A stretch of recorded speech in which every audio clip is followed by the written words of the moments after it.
Bismillahirrahmanirrahim. Assalamualaikum warahmatullahi wabarakatuh.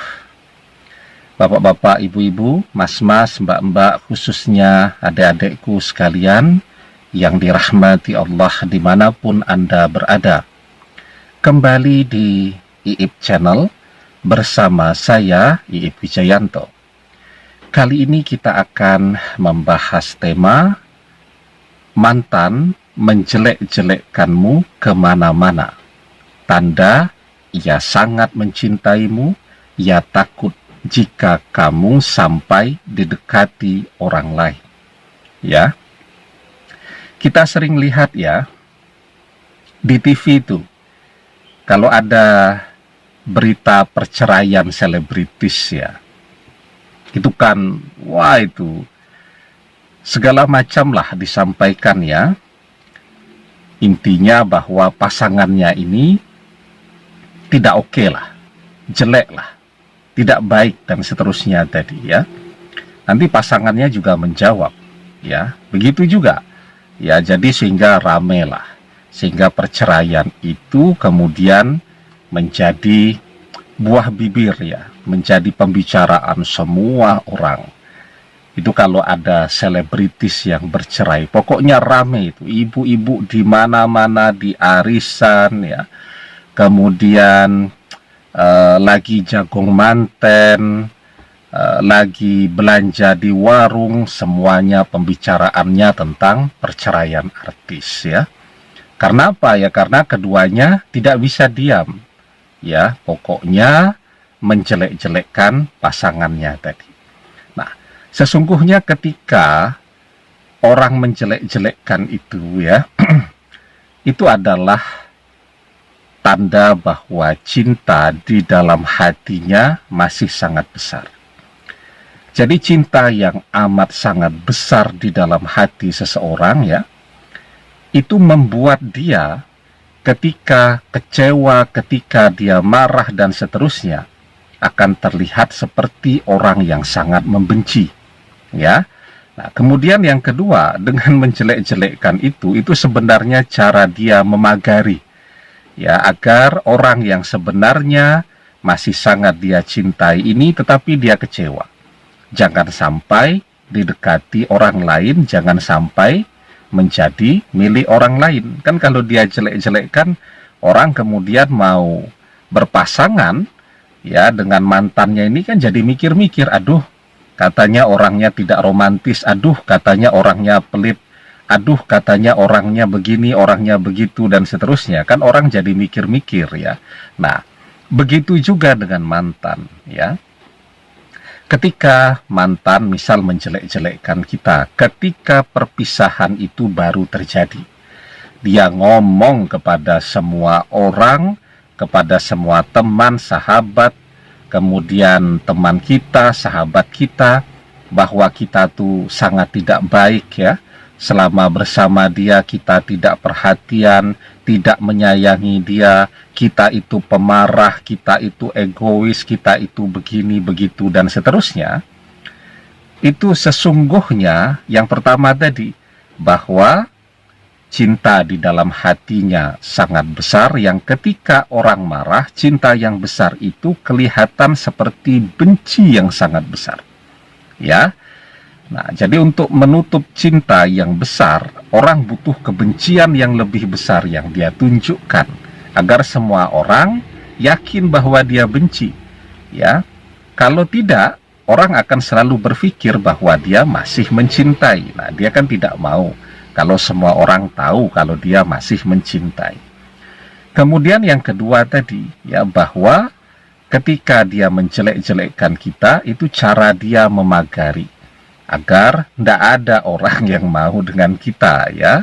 Sehingga kalau dia suatu saat berubah pikiran untuk kembali kepada kita, dia tidak punya saingan. Ya, nah, karena itu ya, sesungguhnya apa sih yang membuat perpisahan itu kemudian menjadi permanen ya, menjadi semakin hari semakin menjauh ya, kebenciannya menjadi semakin besar. dari hanya pura-pura benci kemudian jadi benci betulan, karena dua-duanya bicara, karena dua-duanya ngomong.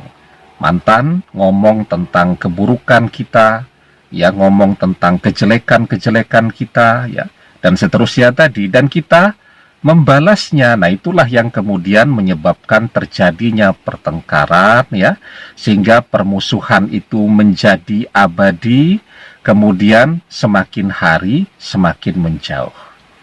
Kita kan tidak mau seperti itu. Kita kan tetap mau mantan kembali kepada kita. Maka yang harus kita lakukan ketika mantan sedang marah-marah kemana-mana, yang harus kita lakukan adalah diam dan cukup tersenyum saja. Ya, maka di dalam sebuah hadis kita diajarkan, man kana yu'minu billahi wal yaumil akhir falyakul khairan aw liyasmut.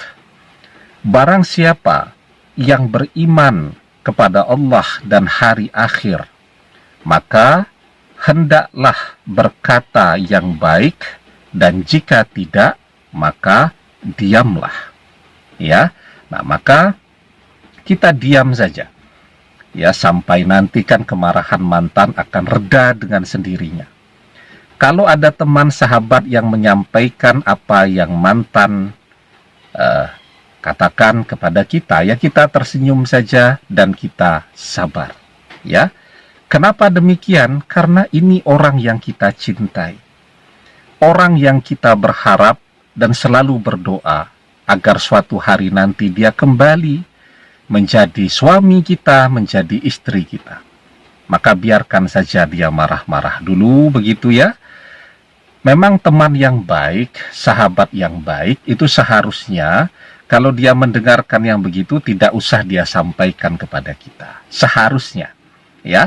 Tetapi kan lebih banyak kemudian, aduh saya dengar tuh mantanmu bilang begini, begitu, dan seterusnya, yang kemudian menambah beban pikiran kita, dan bahkan kemudian juga kadang-kadang membuat kita jadi marah, sehingga akhirnya bertengkar.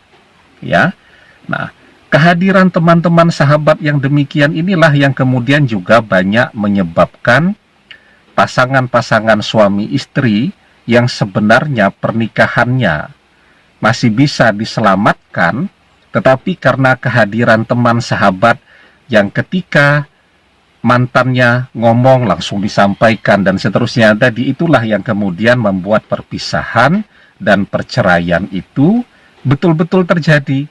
Padahal seharusnya pernikahan itu masih bisa diselamatkan ketika misal kita memilih untuk diam, sabar, dan selalu tersenyum saja. Ya, nah, karena itu kita memilih untuk diam. Biarkan saja mantan bicara apapun sampai dia puas, ya. Karena ketika kemarahannya itu sudah bisa dia keluarkan semua, ya, maka kemarahannya itu akan reda dengan sendirinya. Nah, ketika kemarahannya reda, itulah kita baru akan datang kepada dia untuk bicara. Ya, bicara dengan seseorang yang sedang marah itu tidak ada untungnya. Ya, karena apapun yang kita bicarakan, dia jadi tambah marah. Karena itu ketika kita pengen bicara dengan dia, tunggu marahnya reda terlebih dahulu. Ya, demikian, semoga bermanfaat. Wallahu a'lam bissawab, billahi taufik wal hidayah. Assalamualaikum warahmatullahi wabarakatuh.